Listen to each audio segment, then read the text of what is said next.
इस कहानी के पहले भाग का लिंक मैं आपको डिस्क्रिप्शन बॉक्स में दे दूंगी और साथ में कमेंट बॉक्स में पिन भी कर दूंगी, तो आप वहां से भी जाकर देख सकते हैं।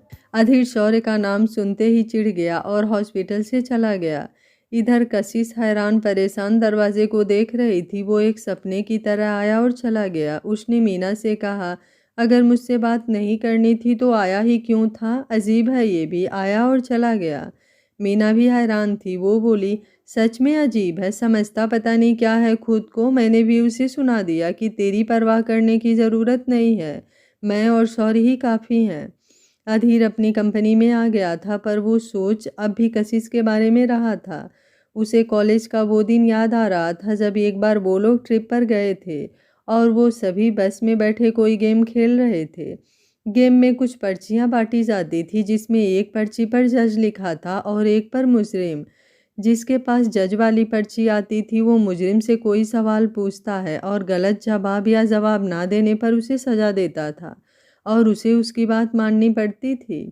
सभी गेम खेलने में मस्त थे। अधीर इन सब में इंटरेस्ट नहीं लेता था, पर कशिश के कारण वो भी खेल रहा था।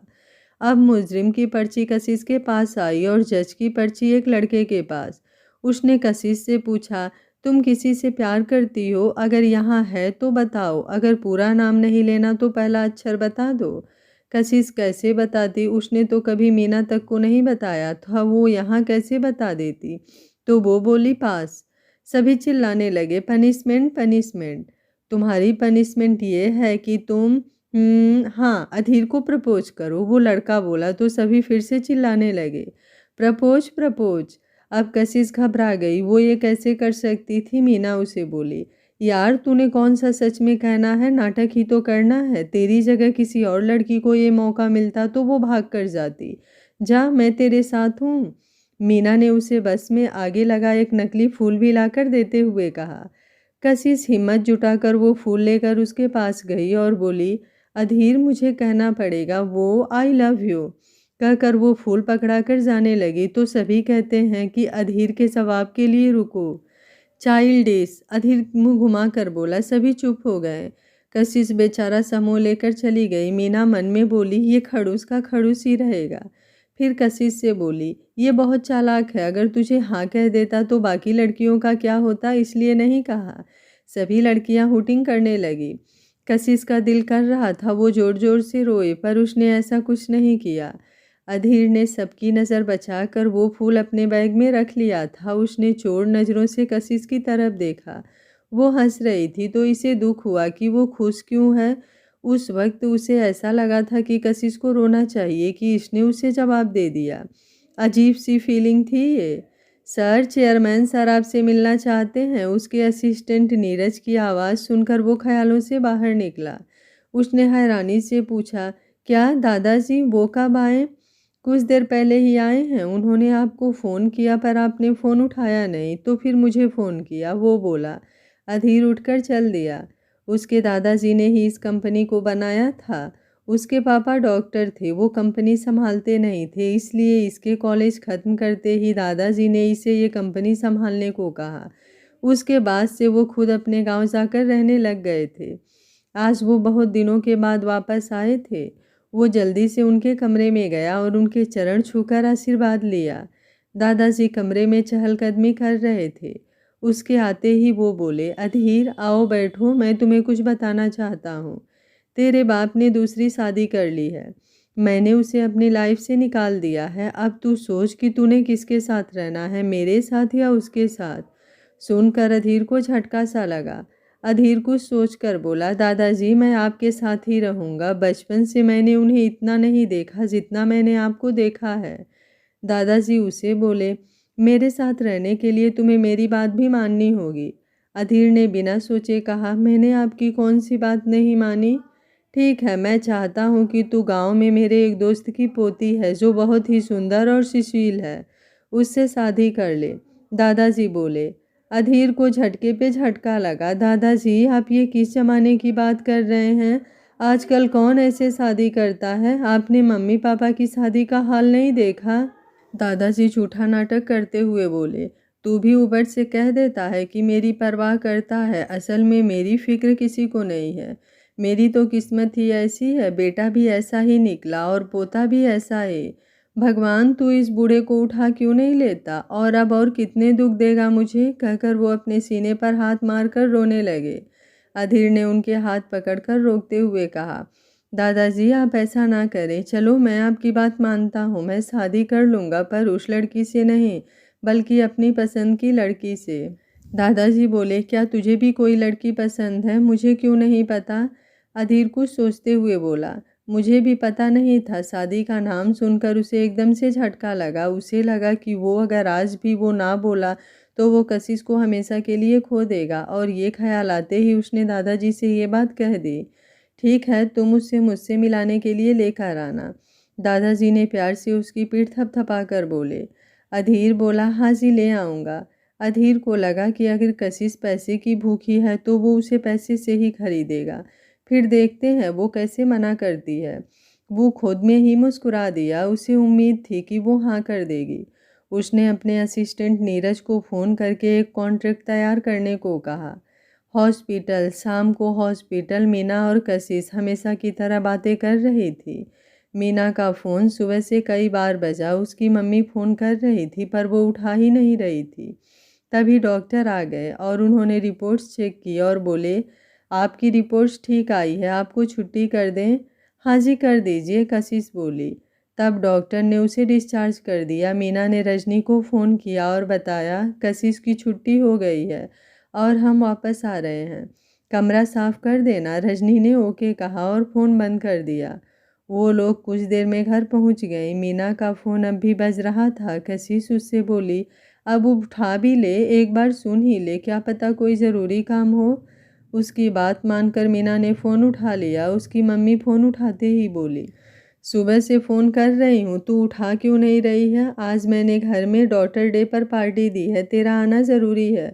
पार्टी शुरू होने में घंटा ही बचा है, जल्दी आ जा, कहकर उन्होंने फ़ोन रख दिया। मीना की बात भी नहीं सुनी।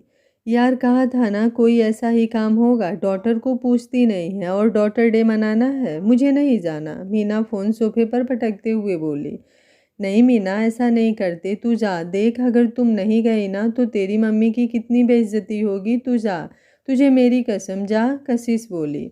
तो मीना को उसकी बात मानकर जाना पड़ा। अगले दिन कशिश फर्म आ गई। उसने देखा कि अंजलि को निकाल दिया गया है और उसकी जगह कोई और मैडम आ गई हैं। उसे हैरानी हुई कि 2-3 दिन में ये सब क्या हुआ। आरती उसे देखते ही उसके पास आई और बोली, तू आ गई, तुझे पता है यहाँ अधीर आया था, उसने अंजलि को बहुत डांटा और फिर यहाँ से निकाल दिया। उससे ही मुझे पता चला कि अंजलि ने तेरे साथ क्या किया। किसी ने सोचा नहीं था कि वो ऐसा करेगी। अब कैसी तबीयत है तेरी? अब ठीक हूँ। वैसे इसमें अंजलि मैडम की गलती नहीं थी, कशिश बोली। क्यों? अंजलि की गलती क्यों नहीं थी? जब उसने तुम्हें भेजा था तो तुम्हारे आने की वेट भी करनी चाहिए थी और तुम्हारे ना आने पर चेक करना चाहिए था कि तुम आई हो या नहीं। सीनियर होने के नाते उसकी ड्यूटी बनती है ना, आकाश ने आते ही कहा। हाँ ये बात तो है। गुड मॉर्निंग सर, कशिश बोली। Good morning. आगे से जब सीनियर कोई काम देता भी है तो तुम किसी ना किसी को बता के जाओ। आज थोड़ा और रेस्ट कर लो, आज कोई काम नहीं मिलेगा तुम्हें, कहकर आकाश अपने कमरे में चला गया। वो भी अपनी सीट पर आकर बैठ गई। सारा स्टाफ उसके ऑफिस में आते ही उसके पास आकर उसकी खबर लेने आया। वो सबको बताए जा रही थी, फिर वो कुछ केस स्टडी कर रही थी, फिर कोई आ गया। अब कैसी हो? आवाज़ सुनकर कशिश की धड़कन बढ़ गई। वो एकदम खड़ी हो गई। सामने अधीर खड़ा था। वो बोला, मेरे कमरे में आओ, तुमसे बात करनी है, कहकर वो चला गया। कशिश की समझ में कुछ नहीं आ रहा था, वो उसके पीछे चल दी।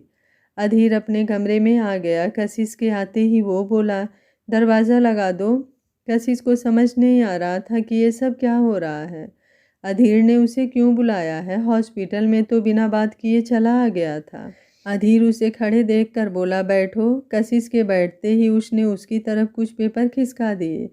कशिश ने पेपर उठाकर देखे। ये एक कॉन्ट्रैक्ट था, मैरिज कॉन्ट्रैक्ट। कशिश ने अधीर की तरफ देखा। अधीर बोला, पहले इसे पढ़ लो। कशिश उसे पढ़ने लगी। उसमें लिखा था कि अधीर और वो दोनों 1 साल की कॉन्ट्रैक्ट मैरिज करेंगे। बदले में अधीर उसे 1 करोड़ रुपए, कार और घर देगा। इस दौरान उन्हें बस साथ रहना है, कोई एक दूसरे की लाइफ में इंटरफेयर नहीं करेगा और कोई एक दूसरे से फिजिकल नहीं होगा। 1 साल बाद दोनों अलग हो जाएंगे। पढ़ने के बाद कशिश ने उसकी तरफ देखकर पूछा, ये सब क्या है? अधीर को खुद पर पूरा भरोसा था। वो बोला, तुमने ये पढ़ा नहीं? इसमें साफ साफ तो लिखा है। लेकिन ये मुझे क्यों दिया है? तुम तो त्रिशा से शादी करने वाले थे। कशिश ने कुछ चिढ़ और कुछ जलन से कहा। वो अमेरिका में है, साल बाद आएगी, इसलिए 1 साल का कॉन्ट्रैक्ट बनाया है। अधीर कहना कुछ चाहता था पर कह कुछ और रहा था। उसे त्रिशा से कोई मतलब नहीं था। वो तो बस किसी भी हाल में कशिश से शादी करना चाहता था। कशिश उसे बहुत प्यार करती थी पर उसके इस बर्ताव ने उसे दुखी कर दिया। वो अकड़ कर बोली, पर तुम्हें किसने कहा कि मैं तुमसे शादी करने के लिए तैयार हो जाऊंगी?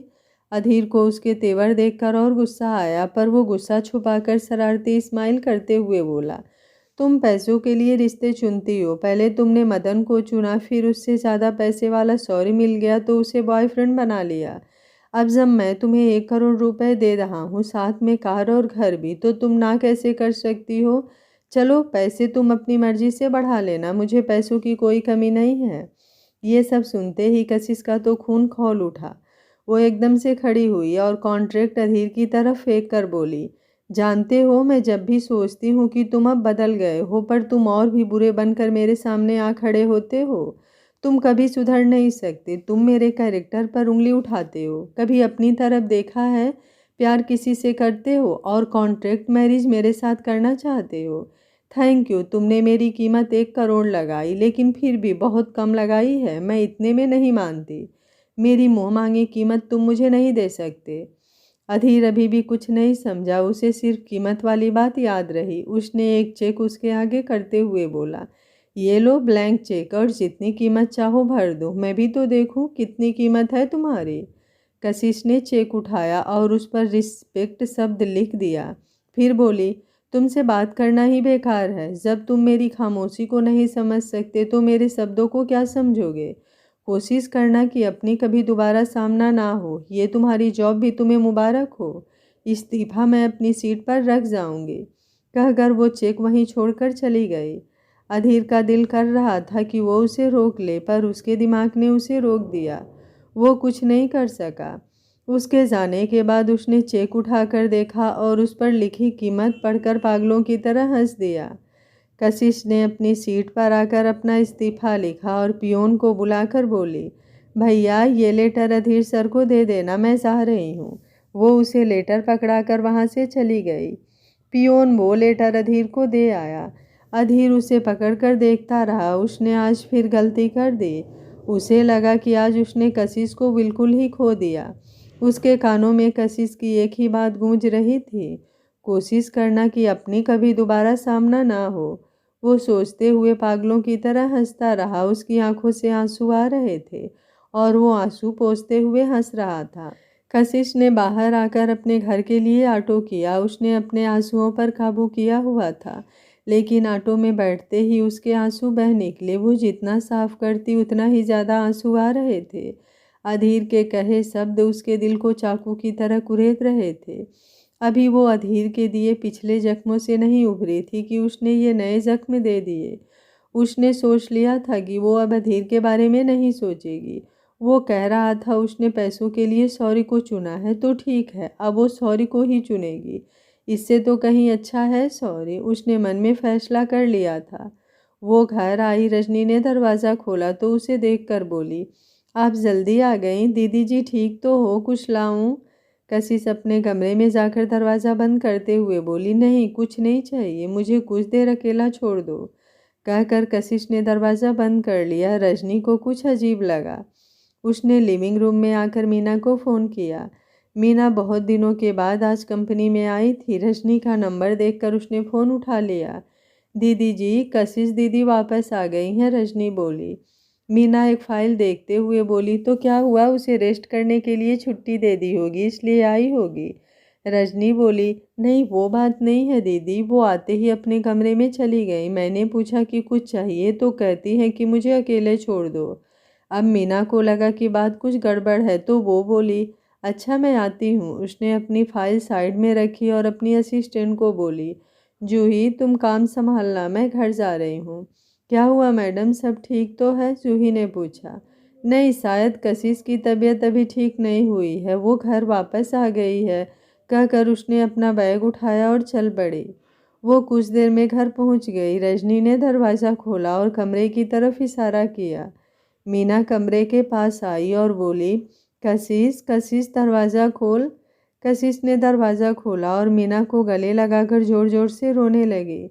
मीना घबरा गई। इसे क्या हुआ? सुबह तो इसे मैं अच्छी भली फर्ब छोड़कर आई थी, 1 घंटे में ऐसा क्या हुआ कि ये इतना रो रही है? उसने प्यार से पूछा। कशिश चुप होकर बता कि क्या हुआ। कशिश बोली, मीना मैं सौर्य से शादी करना चाहती हूँ। मैंने सोच लिया है कि मैं उससे ही शादी करूँगी। उसने मुझसे एक चांस मांगा था, मैं उसे ये चांस दे दूँगी। मीना को कुछ समझ नहीं आया। उसने पूछा, ये अचानक तुझे क्या हुआ? तुझे तो मैंने अच्छा भला फर्म में छोड़ा था, 1 घंटे में ऐसा क्या हो गया कि तू ऐसी बातें करने लगी? कशिश हिचकियाँ लेते हुए बोली, आज अधीर आया था। उसने मुझे 1 साल के लिए शादी का कॉन्ट्रैक्ट करने को कहा। बदले में वो मुझे 1 करोड़ रुपए, घर और कार देना चाहता था। क्या उसने सीधे ही तुझसे बात की? उसने ऐसा सोचा ही कैसे? मीना को भी गुस्सा आया। कशिश बोली, मैंने भी यही पूछा था। पता है वो क्या बोला? वो कहता है कि उसने मुझे इसलिए पूछा क्योंकि उसके मुताबिक मैं पैसों के लिए रिश्ते बनाती हूँ।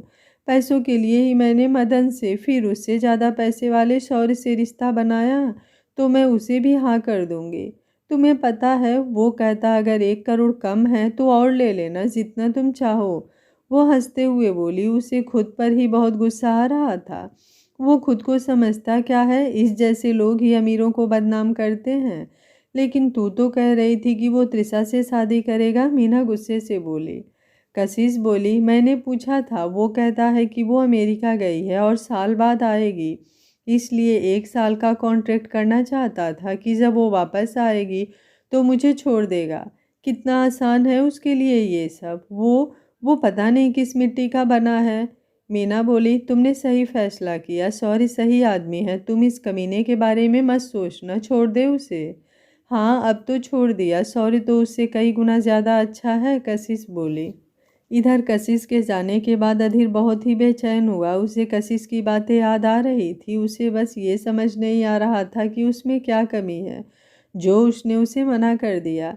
क्या नहीं है उसके पास? उस सौर्य से कहीं ज़्यादा हैंडसम है, उससे ज़्यादा पैसे वाला है, फिर भी वो मेरे बदले सौर्य को चुना। उसे कशिश पर गुस्सा आ रहा था। शाम को वो घर आया तो दादाजी लिविंग रूम में उसका इंतज़ार कर रहे थे। उसे देखते ही वो बोले, आ गया तो कब मिला रहा है बहू से? अधीर को फिर से कशिश की याद आ गई। उसे फिर गुस्सा आ गया। वो बोला, दादाजी आप अपने दोस्त की पोती से मेरी शादी करवा दीजिए, मुझे किसी और से कोई लेना देना नहीं है। दादाजी हैरान होकर उसे देख रहे थे। वो बोले, क्या हुआ? अभी कल ही तो कह रहे थे कि कोई है जिसे पसंद करते हो, फिर क्या हुआ? अधीर गुस्से से बोला, मैं उसे पसंद करता था पर वो मुझे पसंद नहीं करती दादाजी। सुनकर दादाजी को भी झटका लगा। वो बोले, वो अंधी होगी या पागल होगी जिसे मेरा पोता पसंद नहीं आया। उसके बारे में ज़्यादा मत सोचना, वो तेरे लायक ही नहीं थी। चल मैं अपने दोस्त से बात करूँगा, उसकी पोती बहुत ही सुंदर और संस्कारी है, तुझे अपने फैसले पर कभी अफसोस नहीं होगा, कहकर वो अपने कमरे में चले गए और अधीर अपने कमरे में आ गया। पर कशिश की बातें उसके दिमाग से जा ही नहीं रही थी। दादाजी ने अपने दोस्त को फ़ोन किया। हेलो शिव, अशोक बोल रहा हूँ, और सुनाओ क्या हाल है?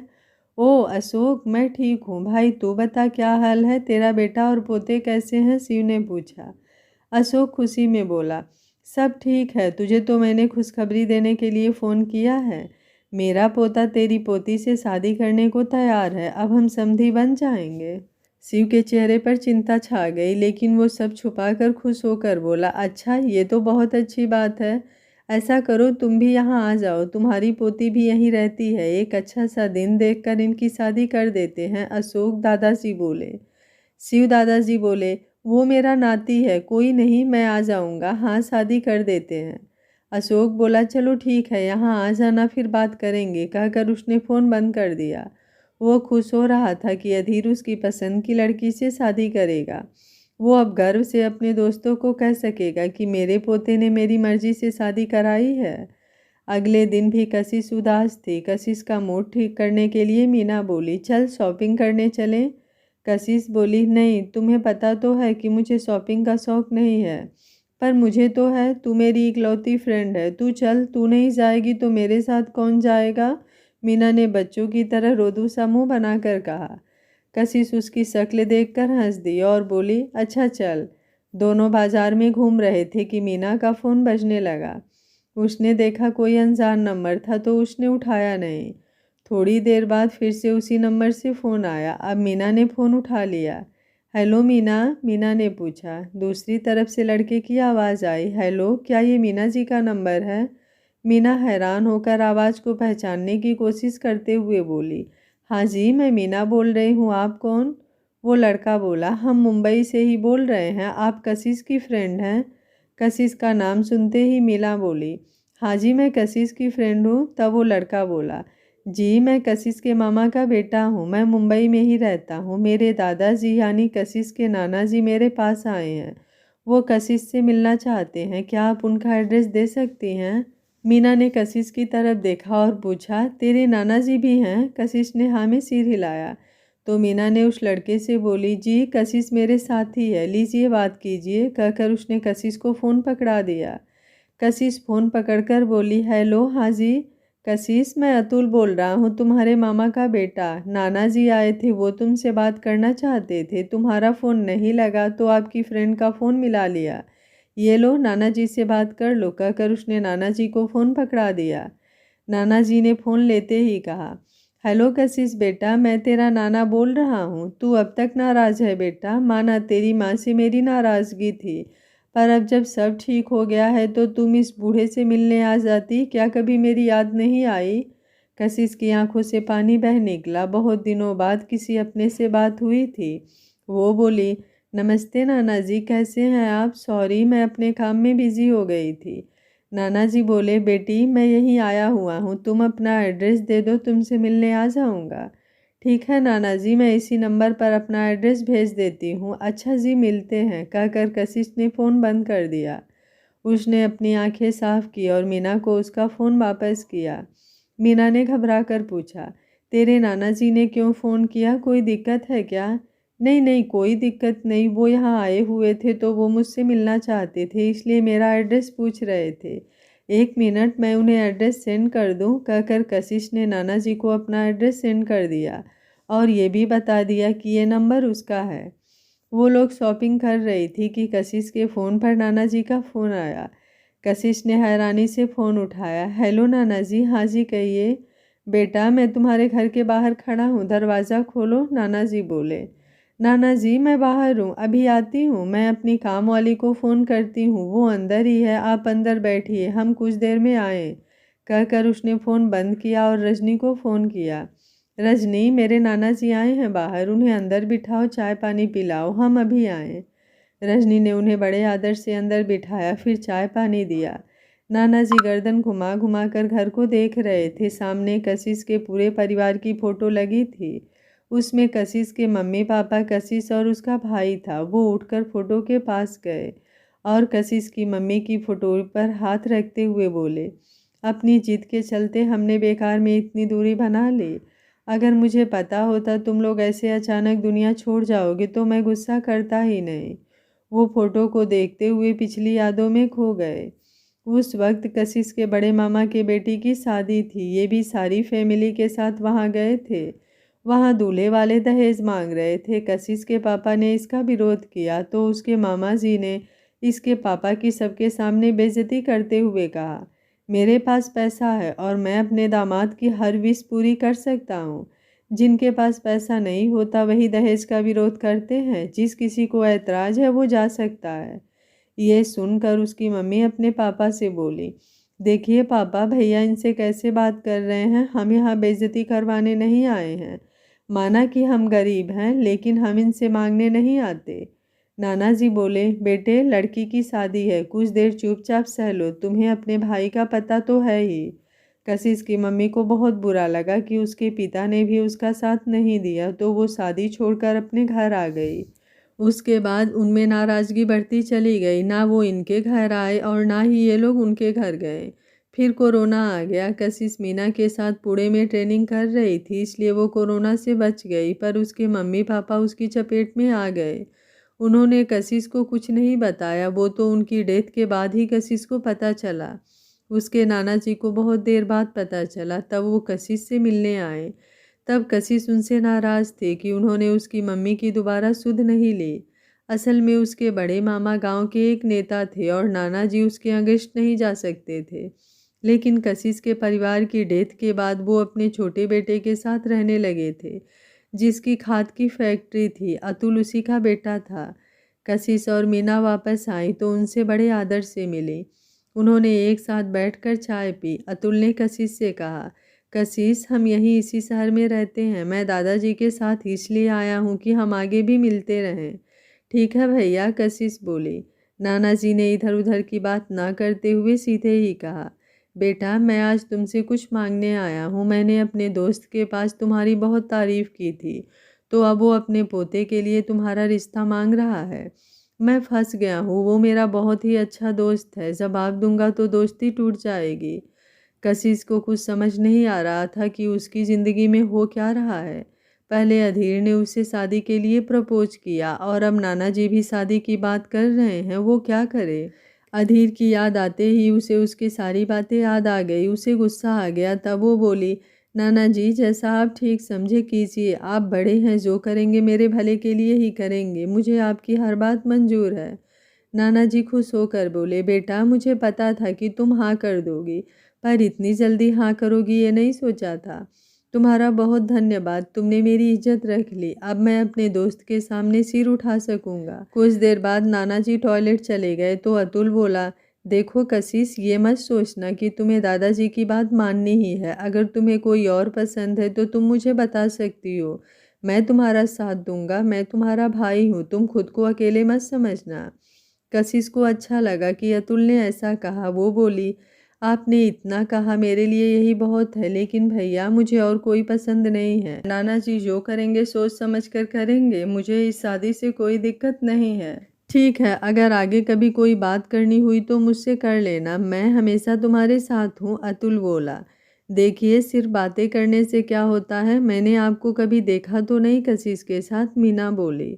अतुल मुस्कुराकर बोला, जी, उसके लिए माफ़ी चाहता हूँ। असल में मैं लंदन पढ़ने गया था।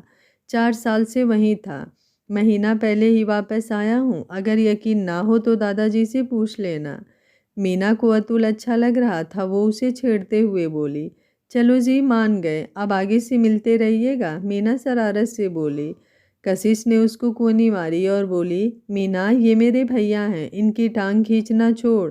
भैया, तुम इसकी बात का बुरा मत मानना। अतुल बोला, नहीं, मैं किसी की बात का बुरा नहीं मानता। ऐसे लोग मुझे भी पसंद है। खूब जमेगी हमारी आपस में। रजनी ने खाना बना दिया था। कशिश बोली, भैया, नाना जी खाना तैयार है, चलिए खा लीजिए। नाना जी बिना नानुकुर किए खाना खाने के लिए मान गए। सबने एक साथ खाना खाया। फिर जाने से पहले नाना जी बोले, कशिश बेटा, मैं कल अपने दोस्त के घर जा रहा हूँ। हम सगाई के लिए अच्छा सा दिन चुनकर सगाई तय कर देते हैं, ठीक है ना? कशिश बोली, नाना जी, जैसा आपको ठीक लगे कीजिए। मुझे बस कब जाना है बता दीजिएगा। क्या कशिश की किस्मत एक बार अधीर से फिर जुड़ जाएगी? आगे क्या होगा इस कहानी में जानने के लिए देखते रहिए कहानी का अगला भाग। अगर आपको कहानी अच्छी लगती है, वीडियो को लाइक, शेयर एंड चैनल को सब्सक्राइब कर लीजिएगा। Thank you for watching. मिलते हैं कहानी के अगले भाग में।